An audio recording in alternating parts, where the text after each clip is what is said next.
It's seen as the biggest overhaul of the benefit system for generations. Some of the government's most significant changes will take years to implement fully, but today the process begins in earnest.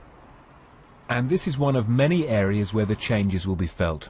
St Anne's is among the most deprived parts of Nottingham. How long have you been living in this house? 28 years. Some have been living in the same council house for decades. Everdale Robinson bought his own home, but had to sell it back to the housing association when he lost his job and his marriage collapsed.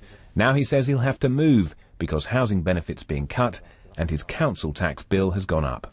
Well, it's going to make me worse off. More and more worse off. Probably on the streets. You think that's a possibility? No, it's a possibility. Well, unless they find me, because I mean the rent's going to go more in arrears. Several changes are coming into force today. Housing benefits being cut for those in social housing with spare bedrooms. Many low-income families will have to pay more council tax as the amount spent on that benefit is reduced. And from this April, other working age benefits will rise by just 1% a year. Taken together, these changes represent the biggest overhaul of benefits in decades. Critics think the poorest and most vulnerable are being penalised.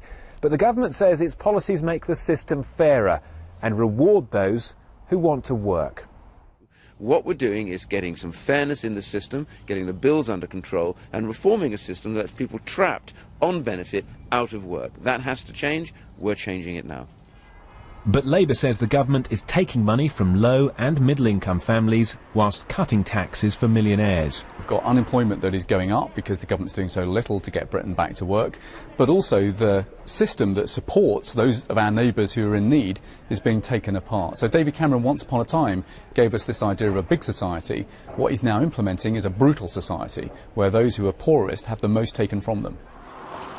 The coalition thinks it has the support of millions of taxpayers who work hard and want to get on, but critics believe the system will fail those who need it the most. Mike Sargent, BBC News, Nottingham.